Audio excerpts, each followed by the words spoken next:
Dovolte nám proto vrátit se na chvíli o 10 let nazpět.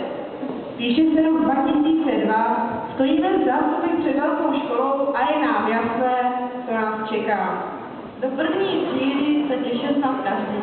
Na nová přátelství a první dětské lásky. První 3 roky s naší mámou, paní učitelkou Emilii Vlčekovou.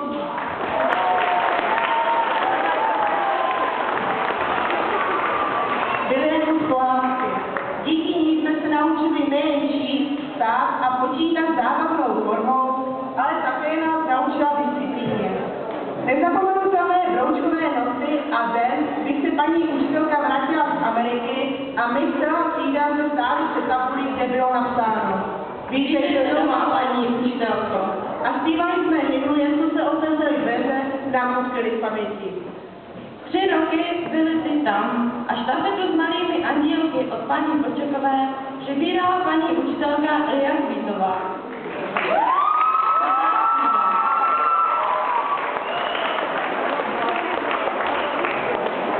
Noví učitelé, nové předpisy.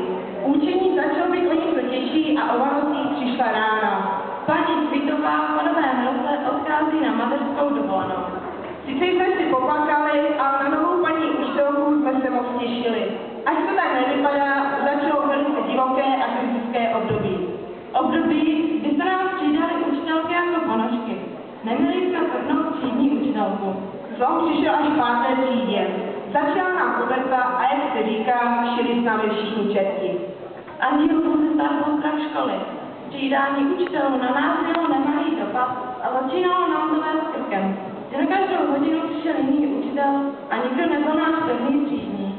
Až přišla mladá, nenápadná paní učitelka s loňským přízvukem jménem Anna Macíčková. Nemělo to s námi lehké. Po roce, když jsme měli, řekněme, volno a neměli za námi zrovna nejpřísnější dohled, nás měla paní Macíčková skrotit. Žákovské knížky se plnily poznámkami a známky byly stále horší. Blížil se konec 5. třídy a přišla nečekaná zpráva. Paní Macíčková odchází na mateřskou dovolenou. Báli jsme se, že následující rok bude mít stejný scénář jako poslední rok a půl. Avšak opak byl pravdou. Už se nás nikdo nepropřel spadek do horký brambor. Do péče nás zůstala paní učitelka Vaďka Katopílová. Rázná učitelka tělesné výchovy a přírodopisu, což to teda poznal. Začátek roku byl skvělý. 3 dny adaptačního kurzu v Příboře na koupališti. V začátku jsme byli pořád ještě drzí, ale paní Katopílová nás uměla skrotit. Nevím, čím to bylo, ale byla další, kdo od nás chtěl odejít. A co se nestalo? 14 dní před koncem školního roku se záhadně ztratila třídní kniha. Protože nebyla uzavřená, nemohla paní učitelka od nás odejít. Začalo pátrání po ztracené třídní knize. Samozřejmě by museli jít a koupit novou. Skoro na konci roku se však našla na záchodech v nádrži od sklapovače. 7. třída. S radostí se nás pojala paní Zdenka Havlíková, kterou máme do třídní dodnes.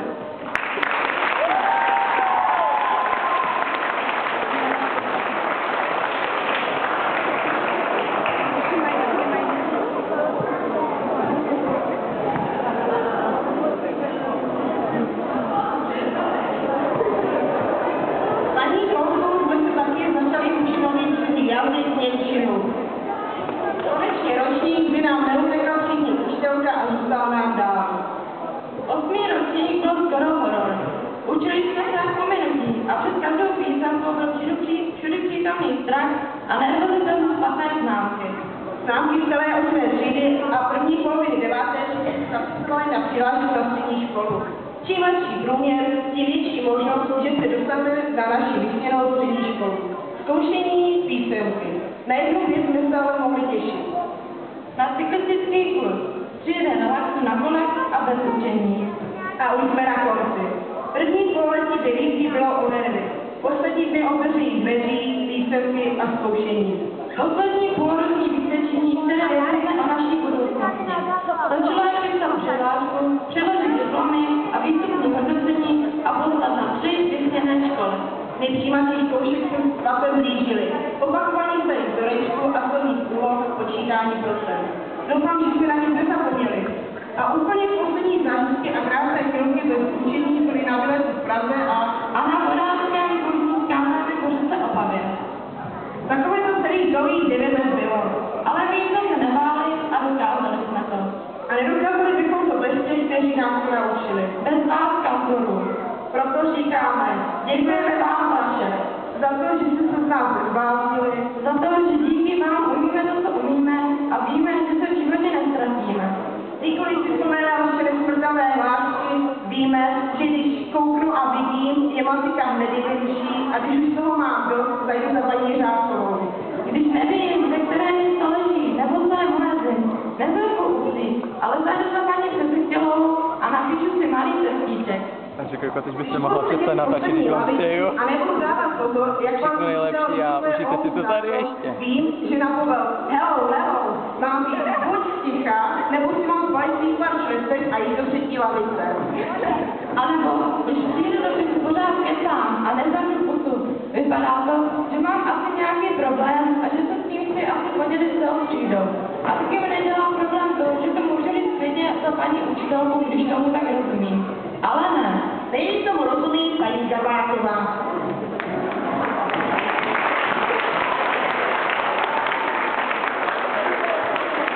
Díky paní Šustalové a paní Kohoutkové víme, že němčina je skvělý jazyk, který se nám bude ještě v životě hodit. Paní Balaská nám vysvětlila, že chemie je všude kolem nás. Známá firma paní Merendová a Přesvětlová nás naučili základy Everyday English. Po odchodu paní Merendové to byla paní Šustalová a nakonec paní Havíková. Thank you so much. Díky paní Kulmenské víme, že historia magistra Vitaje neboli historie učitelkou života a že čeština je těžký, ale krásný jazyk. Díky taky paní učitelce Kohoutkové. Občanská výchova, nebo taky výchova k občanství, paní Maločkovou, nás naučila základní práva a povinnosti občana České republiky. Paní Kvitovou se naše mazanice změnily v pěkné a zajímavé obrázky. Šťastné výchově, jinak řečeno děláků, paní Jazovou a Havlíkovou jsme si párkrát dali do těla, ale prožili to s úsměvem, že něco pro sebe děláme. Asi nejoblíbenější hodiny informatiky s paní Martinovou byly taky fajn. K tomu už vždy věci. Bubble, Facebook, dobyvatel a všichni ví, o čem mluvím. Jak správně jít a jak o sebe pečovat, to nám víme díky výchově ke zdraví a paní Havlíkové. Jak ostříhat keř, jak uvařit oběd, jaký je rozdíl mezi dýmou a překližkou a jiné praktické věci do života nám pan Vídenka vysvětlil v pracovních činnostech. Nesmíme zapomenout poděkovat panu psychologovi Tomanovi za zábavné posouzení u našich třídních problémů, paní hospodářce, Našim paním uklizečkám za čistou školu, panu školníkovi za opravy, že jsme kdy stačili rozbít, a paní kuchařkám za obědy. třeba nám všem popřát